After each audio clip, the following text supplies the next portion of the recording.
Bismillahirrahmanirrahim. Assalamualaikum warahmatullahi wabarakatuh. Kesempatan kali ini mari kita diskusi, mari kita membahas tentang puasa.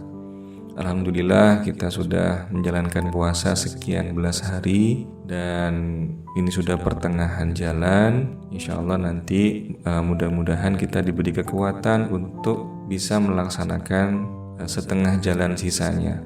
Jadi mari kita mendalami tentang puasa. Apa sih puasa itu? Kenapa puasa itu menjadi spesial dan berbeda dengan yang lain? Jadi puasa itu intinya adalah imsak. Imsak itu merupakan bahasa Arab, artinya imsak adalah peristiwa menahan.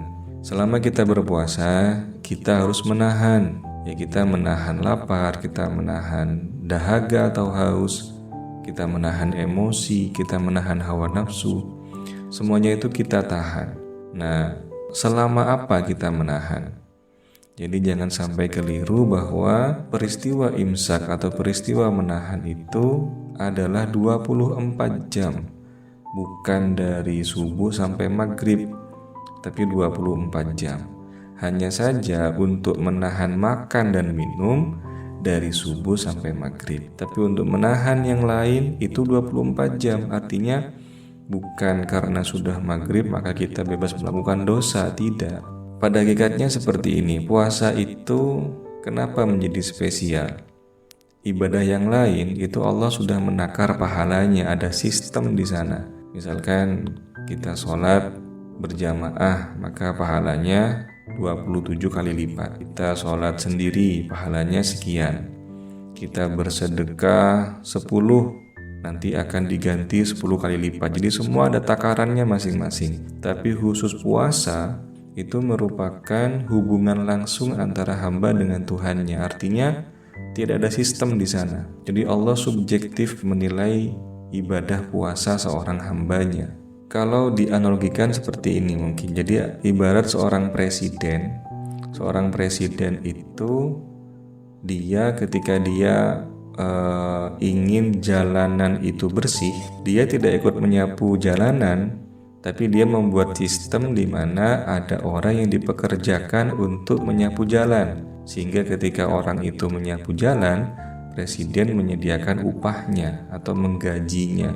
Nah, tapi ketika presiden itu ada sebuah pekerjaan yang spesial, pekerjaan yang yang khusus, langsung presiden yang memberikan hadiah kepadanya. Jadi itu merupakan pekerjaan yang spesial.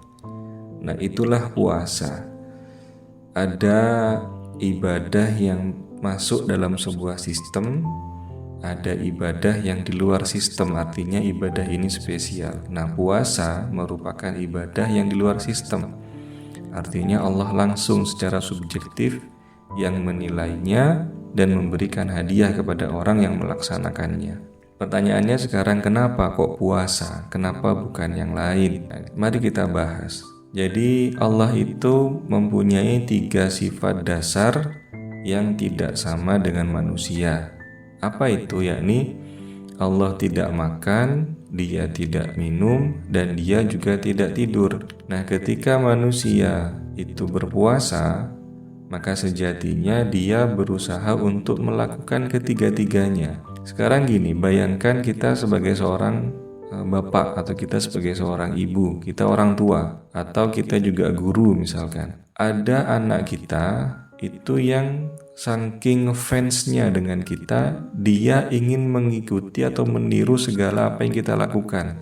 Dia berpakaian ingin sama dengan pakaian kita, dia berbicara nadanya sama dengan nada kita, kemudian dia bertingkah laku juga ingin sama dengan seperti kita. Jadi saking fansnya anak itu kepada kita, dia ingin menjadi seperti kita.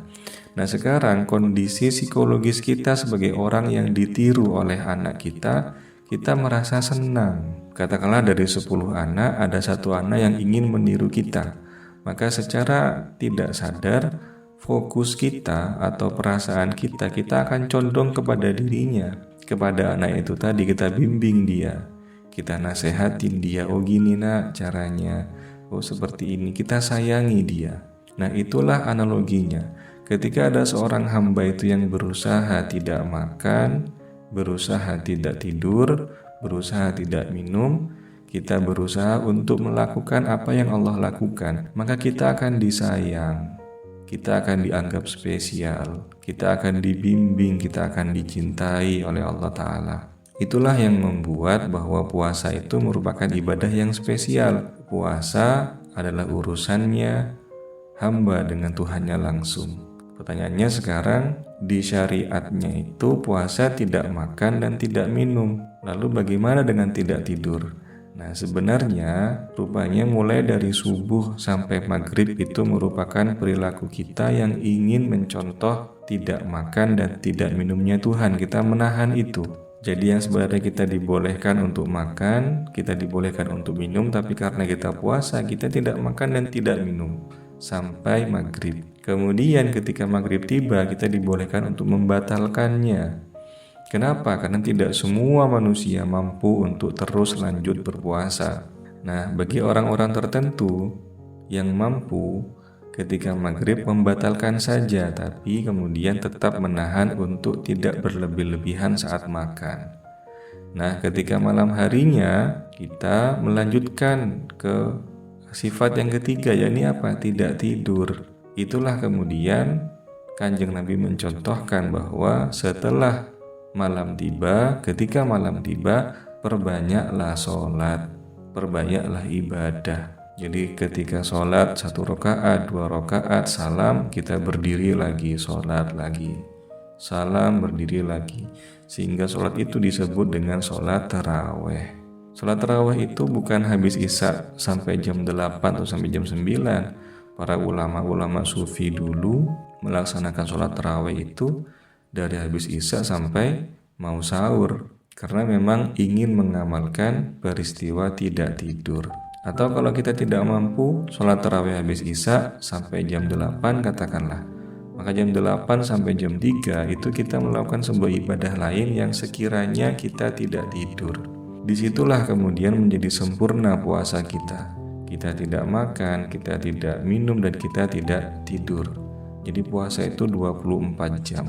Siapa yang mampu melaksanakan itu semua, nah itu menjadi kebanggaannya Allah Ta'ala. Ibarat tadi, seorang murid atau seorang anak yang ingin banget, yang ingin sekali mencontoh orang tuanya atau mencontoh gurunya, maka orang tua dan gurunya akan sangat menyayangi anak itu, sangat mencintai anak itu.